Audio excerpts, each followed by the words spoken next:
جوار رقبي هوغا غري مافيا سعودي فيته كرا دبي كايما دفتو كبجما سيغا كبجا سيغا فن حبيبي come to Dubai جاتي جوسون خسري اما بكركت ايغان ور دبي تقاف قدان خبادي جاف مغالا افكو بيسا مدار دبي دو فيجرا جيت اكما الربا خانتي سيمنا منا انت لا تكوتي ارا ومنا تشول غيجرا بغنا غيان نفتسي جنا ديروكيا ربي سيعمل كيسو دام سلامان سيغا كما كانت تيونيا اساتي كان نغمچي اوسون اندندتي ابادي فون اجولي ارتي كما كانت تيونيا اساتي كان نغمچي اما جاوين غرا دبي دو فاجرا بار كوبوفته ابدا ندف والله ما لبو ربي في ديني يودم يو لكن ندفو مرفي يا ماجرا hojjettoonni akkana gadi bee jawar jechaa jira maaltu jira laata dhiiroo mee viidiyoo kana gatu biraa hordofa hayni keenya kun nu dubbatamu qaba mee kan tan fiizaan dalagama maallaqas galchaa jennee guutuu gaafa raggale maal fiizaan keessan hin jiru jedhani haadhaa fi abbaan sa'a waatiyyoo qaban sa'a qaban jibicha qaban gurguranii sani wajjin agabuu hafanii arrawaan gurguratan dhabee abaarii wallahi Badaboo cinqaan nu qabdee kunoo jaarsaaf jaartii martisii ganama itti baakaatu sarchi gootee laaltiya. Wallaahi bakka mara. amma Dubai seenee chaarjaa ga'eera. Eeda warhoolee biyya Arabaa san erga guursisee ati maal jetta? Sirrii jira. Hattoonni ciccimoon Dubai jiru. Warra Dubai qabuunis baay'ee namatti ulfaatu. Rabbi hattoota hunda haa. Ijoollee walloo nama lama namni fidee gastii irratti qale jechuudha. Nama lama namni fidee gastii irratti qale. Ay namni fidee qale jechuudha.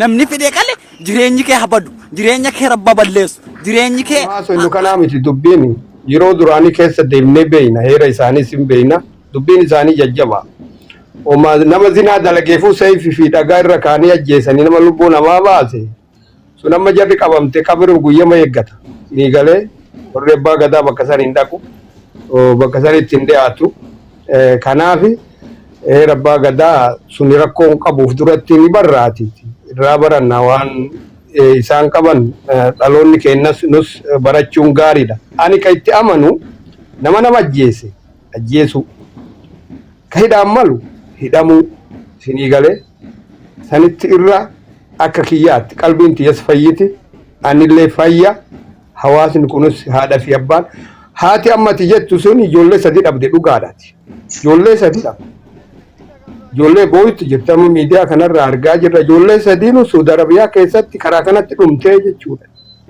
amma rahmata rabbii malee waan takka hin qabdu eegalee kanaafi irra goddaa nus hundi keenya warra Saudi Arabiyaa warra iqaamaa qabu bira dhaabbannee ijoolleen qabamte sun akka namni irratti jabaatee heeraaf akka dhiyaattu akka irratti hojjannu jechuu barbaadeeti galatooma ulfaadhati. Galatooma ayyee waan kana asumatti jalaa baana abbaan gadaa yeroo birii irratti nu haa barsiisanii jechuu waan gumaa Assalamu alaikum warahmatullahi wabarakatuh. Wa alaikum salaam warahmatullahi wabarakatuh.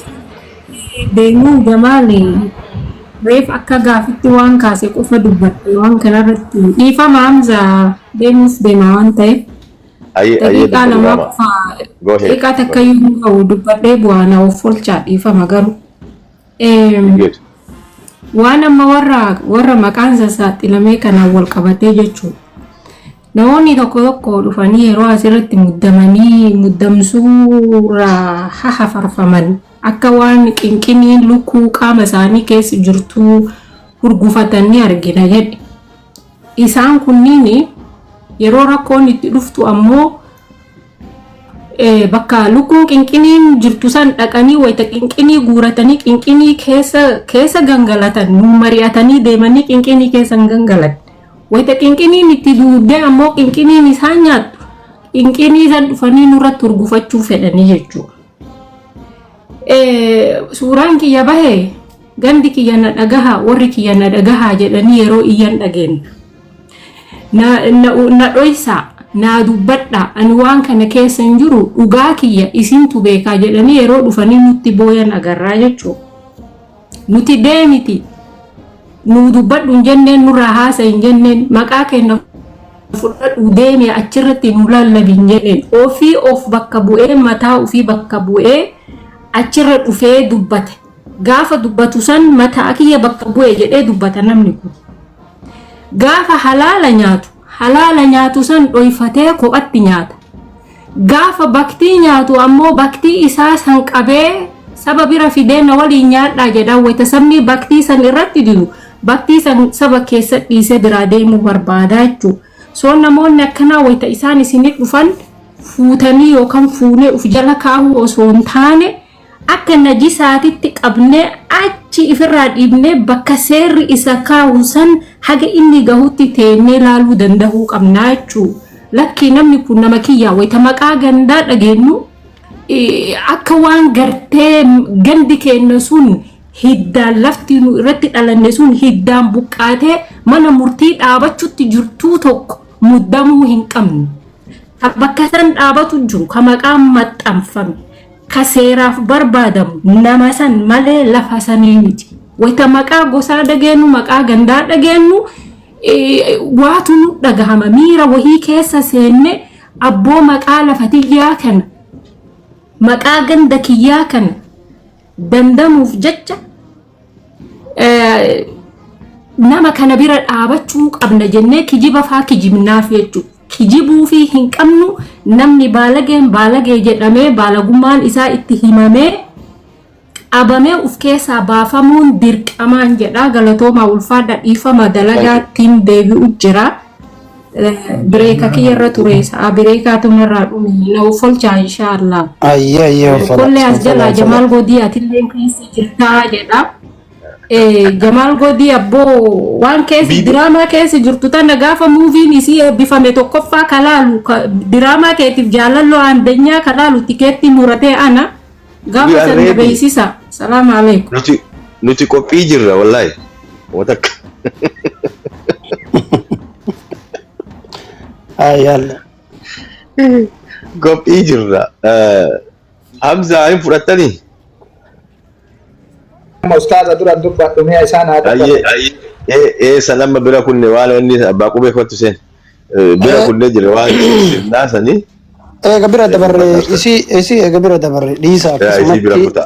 Maaliif tunillee adduma toopika biraa taati beeytaa yoo borgan amma yoo tana dhagaye garee. Gumaa nyaachuu deemanii nuun jedhanii gana.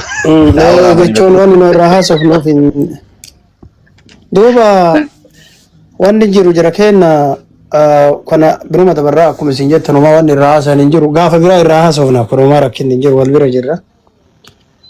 Wanni jiru akkuma isiin amma jette kana akka dhiiraa eega yoo duraa badii dalagee fitti amanee nama dhaga'uu dide wanni amma argitee namni argitee akka bishaan waabee ganna guutee lafa guutaniif hin jiru beektaa of qabanii tumaan argitee dhugammaan si'aa baaftu callisu tokko isa lammata immoo wanni walii dhaabnu yoo namoonni akkasitti gorra'aman sun garaanu nyaate ilma kiyya ta'ee ilma kee ta'ee akka ilma kiyyaatitti achi ilaalti mucaan kiyyas mucaan kee illee ani yookiin atillee yoo karaa san baane qoonni keenya sanuma.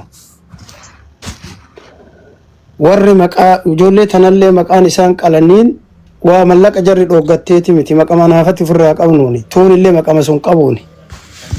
Kanaaf dhukkubsanne taanan Jamaalillee garaana nyaatuun qabu anillee Jamaaliin garaa nyaachuun qabu dhugaa san irratti bakka silaa barbaachisetti argitee namni kunillee akka akkanaa keessa jira jechuu ani Jamaaliin rakkoo akkana qabda jedheeni dhugaa isaa san itti himee eegas gargaaruun narra jirti. Yoo bakkiteen gargaarsaa geette jechuudha. Kana irratti argitee Nabi Rabbi alayhi salaatu wassalaam inni jedhe namni argitee akkanumaan garii namaa argitee kam akkanumaan ragaa bahuu fi gujjiraa jedhe odoo ragaa isan godhin.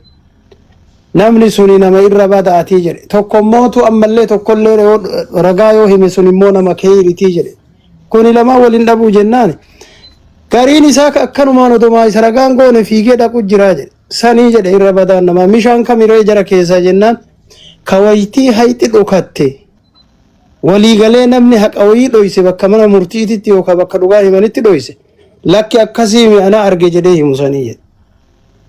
Warra akkasiisan haa ta'an warra dhugaa argitee waan argeef waan beeku callaa haasa'u sanii achirra waan dabre argitee mootummaa Suudii illee nuti harkaan qabnu yoo karaa san taate mootummaa Itoophiyaa illee nuti harkaan qabnu fi fuudhee jalaa yaanee mijaran dhugaa callaa dubbachuu malee waliin goonu tokko hin jiru. Tanallee akkasumatti beeka maaliif garii dalagaa tanaa gariin isaa beeka harki dheera akka muktaarii kennaa kalee gabbee unu afaan hiikanii fi amma haasaa jechuudha eega namni asii haasee dalagaan dhumte. Eessa jira kaleessa jechuun turee miti haganaa kan si dursanii dafii dubbadhuu jechuudha waan ajaa'ibaatu deema beeka jira kenna waan garii oddoo micallisee gaarii ture irraa bareeda akkasitti alaikum salaam wa rahmatullahi boolisii lattawalaabu. Too kanaaf ani wanni jechuu barbaade nuti argitee haga lafa tanarra jirru waanuma keerii haa dalaynu waanuma keerii haa jennu dhugamatee dhugaa walii haa ibsinu dhugarratti haa deemnu waan sanirraa hafe filmiin hedduutu taphatamaa jira jara keenya hedduutu ba'aa jira miidiyaa argaa jirtan ijoollee haganaa tawarra hagana qali mallaqa haganaa sii kenna jennaan gatiin dhabamnaan amma argitee akkitti wal himamaa jiru dhagayaa jirra namni kun wal jibbaa fi miti waan duraan ka mallaqa 30,000tiif hagana haasami ka 100 kennee wal dhoorgateef yookaan kennee fiche dhumate meeqaa ta'uu tilmaamuun fagoon jiru jechuudha. Ilmaan na gaafatan kasi gaafatan abboo isintu warri alabay wal quba qaba ilmi kiyya bar karaa kana deeme waa quba qabdu karaa liibiyaa deeme karaa basaasoo kanaan karaa yamanii kanaan alabay isi warri alaaku wal quba qabaachuun dhabdanii bar biyya yoo jedhanillee warri alaaku wal quba qaba jedhanii kaati quban dhabne kun lafeen isaa taammirraa haasayan tana jechuudha. Ilmi obboleettii teetii ilmi abbeeraa keetii obboleessi kan kee kaati argitee mataa jabaataa bahee jedhan bakkiteen inni jiru asi wanni inni ta'illee kanuma. Kanaaf argitanii waytii biraa humnaayyuun qabnu argitee waa dalaguuf waa jechuuf amma isaa qilleensi argame kana irratti namoota dharaa warra mataa jabaatan tokkochaafuu rahmata godhuun nurra hin jiraatu jechuudha warra badiisan keessaa qabu. Aarii Jamaal irraa qabaaf jechaan Jamaal hin maxxansuun qabu argitee yoo kayree sanuu argadhu taate. Aariin irraa qabaaf yoo ta'in nama badiisan dalage qofa beekama warra kanaan fiigu jira. Gariin isaa mootu argitee oola ofii dhaamee jedhe ay bar waan an akkana ta'e baloo akkana namni akkasiin jiru qabrii ufiin balleessu namni jara keenya. Akkasii madhaamaatii warra dabree sanillee argitee hawwalee haadhatee bootte san abbaa keenya ka boo'aa jiru ka argitee boo'ichuma kanaa quban qabaatiin ka argitee akkas jedhu san rabbiin argitee qabbana qalbii isaaniitti kennee obsa gaarii isaanii haa kennu dhugaa irratti wal haa gargaarru maannaan jedhanii jala haa baanu. Kama akkasii mi jedhee gariin isaa hayyummaa haasa'uuf argitee fiigullee hedduu jira jara keenya hayyummaan bakka tanaa uummata akkanaan gootu haga bakka dhiigni jiru rabbiin guyyaa qiyaamaa argitee dura ilma namaa irraa wanni inni nu gaafatu gara namaa irraa dhiiga namaati. Dhiiga namaa irraa gara namaati. Nama ajjeeftee nama argitee akkas gootee nama akka haqasan irraa dhiigni dura ta gara rabbii irraa argitee toohida jechuudha. Kanaaf argitanii nuti hundi kennayyuu alhamdulillaahi ummata argitee rabbiirraa waa kajeelu ummata rabbiin tokko ta'uu isaa beeku kanarratti jabaanne akka namaatittis akka aadatittis akka argitee rabbiin lubbuu ta'e tanallee argitee walaqad karramnaa banii aadama jedha rabbiin nama tokko keessaan baafne araban jenne israa'il faranjiin jenne banii aadam jedhe ilmaan aadam hundi isaaniitu na biratti kabajaa qaban jedhe warri rabbii amri rabbii tole jedhe kanaaf akka fedhettuu haa ta'u argitee amri rabbuma biraayi dhugaa jirtu irratti immoo haja baannuun isiniin jedha isinitti hin baay'eessu baarakallahu. Assalamu alaikum warahmatullahi wabarakatuh. Jaal Hamza nu gabaab saamee yaadu makelina asinle jana tabtaa godha koppiling shee godhame. Kuni bara wanni miskiinni rabbi qaba jedhan sun dhugaa namaa miti rabbuma qaba jedhani rabbuma santu iyyee amma waa takkatti qofa jedha yeroo jijjiiramaa sanii wayyaaneen nama hundaa tumti laastikii garaan ibidda ka nama tumaniin jechuudha. Yeroo san nama akkamiitti tumaan baay'ata si fakkaate waraanni kunillee addaa beeke nama akka amma hofonfola citee gaawan arge kana jecha sarara takkaaf boo kana irratti tumaan baay'ata yeroo sanillee nama kijibu sigalee nama kijibu irratti nama waliin tumamtu keessa nama kijibu san maali itti dabalaa jedhan haa xinniqu sigalee banaa jedhan itti dabalaa jedhan warra afaan ufii tumatee achuma gizee dirruma nama kennu san hin dhiisan. Maaliif dhiirummaa keessa argan jechuudha nama san. Waan kalee abboota isaa san qabdu san jechuudha. Ka iyyee yoo takkattiidhaan akka bineensaa alba'u san ittuma tolchan. Maaliif waan hafe guutuu magaalaa irraa fuudhee haga baadiyaa daangaa ati deemtuu san karaa ati deemtuu sani haga himuttuman jechuudha. Waan ofii kenna argine. Dura dhiirti jechuun waan abbaa isaa san dhaalu eega waa dalaquuf gabbaa'e yartuun duruma wayitti dhiyaatuun qabdu. Maaliif likkii ofiin